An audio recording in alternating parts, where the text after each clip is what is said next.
That's a difficult one, but it's more like a car losing control, but you still have, the driver still has the control. Yeah, it's controlled chaos, going sideways. So you do figure eights, donuts, those kind of things. Then you go to the crazy things where you jump out of the car, do crazy flips, all those advanced things. But that's for seasoned spinners.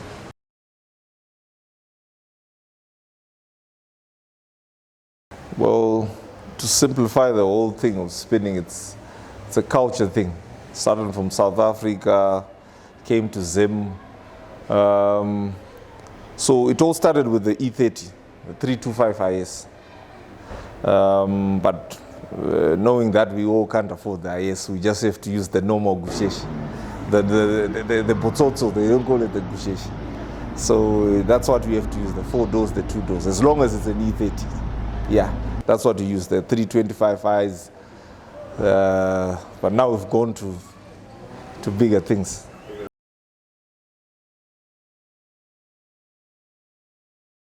Well, the guys came together last year.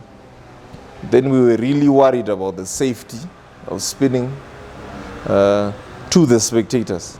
So we just thought maybe if we could make steps to have it registered and also protect ourselves as spinners in case something goes wrong.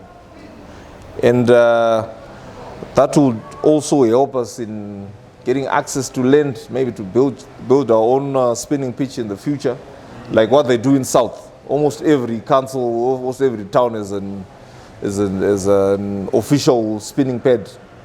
So that's what we were working towards. It was a long process last year. It wasn't easy, and we're still working towards certain things just to fine-tune the whole thing.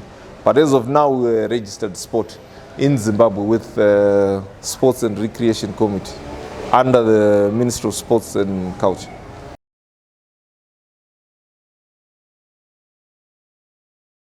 Personally, I think it's the nature of how the E30 chassis was built. It's tail happy from stock form. It's just tail happy. If you drive a 325i, a healthy one, and you try and make a quick turn, it will respond. So I think that's why it's easier to spin than any other car, because it's tail happy. So it's easy to manipulate that chassis to do what you want.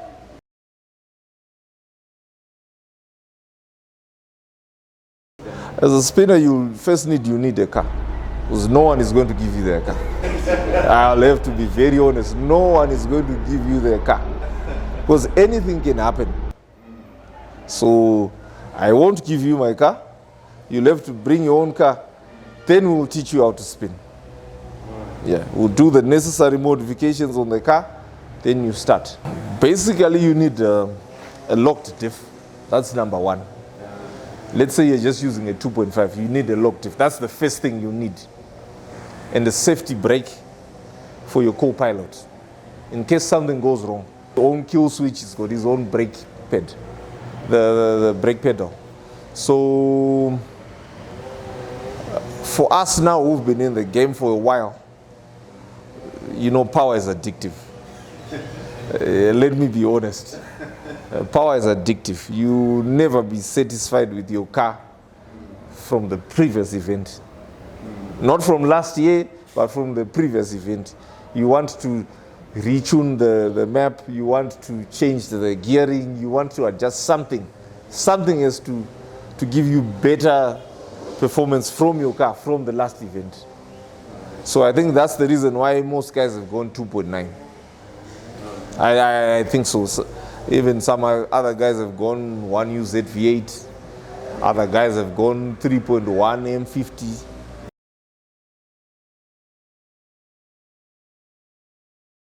The first thing is you'll need decent power in the front, a starting point, just a 2.5, then a locked diff with the correct ratio. Then you can start to learn how to spin under the mentorship of someone who's seasoned. Of course, you can't just take a car and just do whatever you want.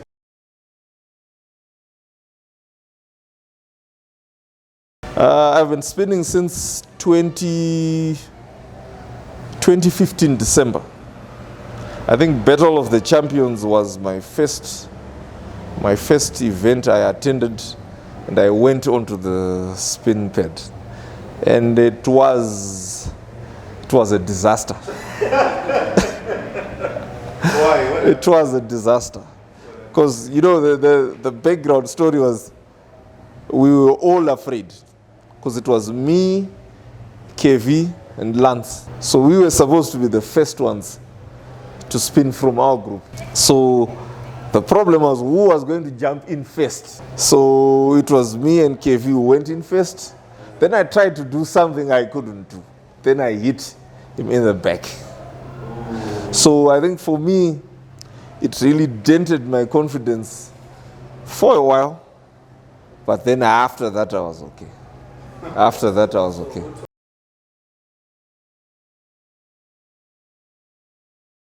I would like to say 80% self-taught. Back then I was using my 318 M40.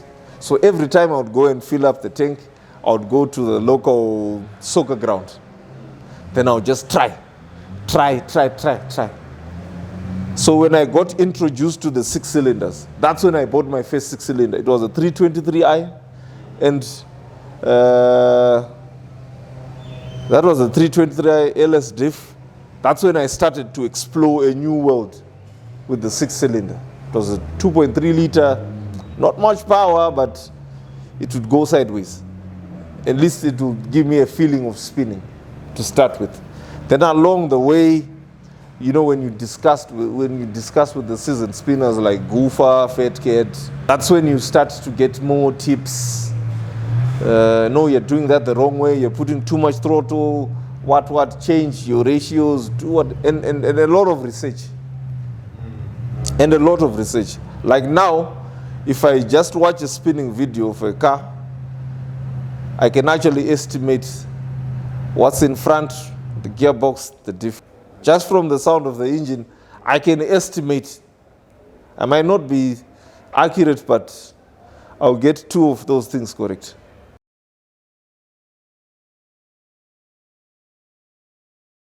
At the moment, there's a lady in spinning. We offered to do a motor and set up the car. Then she can spread her wings. I think probably she'll be the first female spinner in Zimbabwe.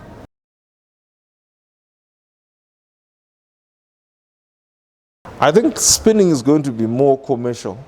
Now that Red Bull has taken over in South Africa, it's going to be more commercial. And if you think about it, Sam was invited to South America. I'm not sure where exactly. The cars were shipped there. So I think that tells you a lot. So I think it's going international. It's going international. I just hope there will be more corporates in getting involved in spinning. Now that it's now a registered thing, it's not just a random event where you just do whatever you want. It's now like drags. It's now like it's going towards main circuit. It's now more organized. You see when you see marshals, you see the ambulances, you see the fire trucks, you see thicker barriers now. Yeah, it's now more organized. You see more competitions. Before you never had... It was just an open pitch, no obstacles, what. Yeah. So I think I'm happy with where spinning is going.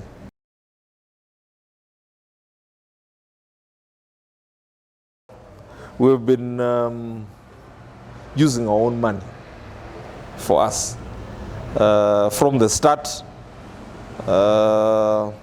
until we got sponsorship in 2021 December. When we got our first sponsor, that was Alien Lubricants. That's when we started getting a cushion. But you know they can't do everything for you. Exactly, they can't do everything for you. So they helped us a lot last year with lubricants, cushioning our costs to travel, etc. Then later on we got Makati Sports. They also chipped in. Recently we've got electrocells on board. That's a big one. So we're just in the infant stage of the whole deal. But as the year goes on, you'll see that they'll start to pop up more. Yeah, through us.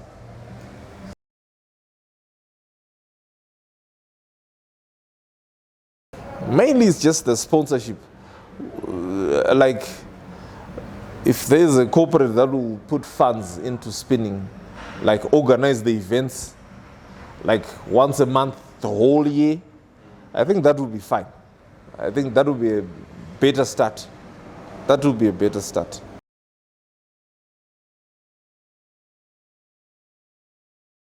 I don't know if it's now an open secret or I don't know. I don't know if I should tell in case if you don't want to say in case someone else tries to do it and they end up in an accident.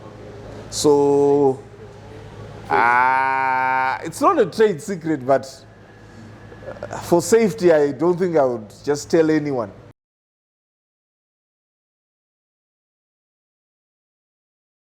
I enjoy getting into the kitchen.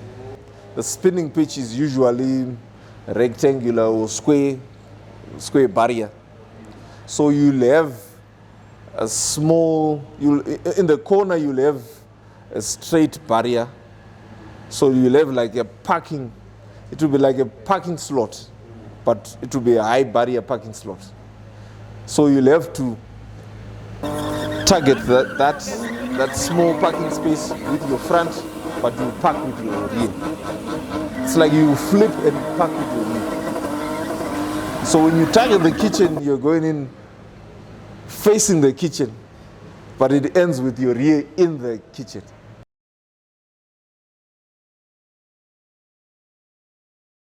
Well, the general people think spinning is all about figure eights, donuts. There are a lot of things involved. It's quite skill intensive. So just to name a few, is that kitchen, there's a bedroom, there's a side-to-side bread and butter, there's a crazy flip, there's a drift, there's a power slide, there's a rollback, there's a standstill, one spot, then out, cheek to cheek. Yeah, when you're with two cars, like when the other car and your car are facing each other, then you just do a donut. It's not as easy as people think, and you can even do it on a target slide. Yeah, you can spice it up. So that's just about some of the things besides the stunts. Jumping out the car, jumping out the car. There's clockwise, that's easy, anyone can do it. You can go clockwise, jump out, jump back in. Then there's anti-clockwise. First gear, second gear, third gear. That's the class for Sam, Austin, and them. so There's levels to this thing. Because remember, the higher you go with the gears, the faster the car. So it's not easy now, because you're now racing against, you're now racing against the car. You're trying to run away, and that tail is actually chasing you faster than the previous gear. So that's a level for Sam and Austin, I think. For the other guys, maybe first gear, second gear. We've tried it. I haven't tried it. Figure eight is easy. Yeah, figure eight, that's the easiest. Really? Yeah. because you're just trying to avoid anything you can see in front of you. So, yeah. But figure 8 around obstacles, that's not easy. That's easy, but figure 8 around cones. Yeah.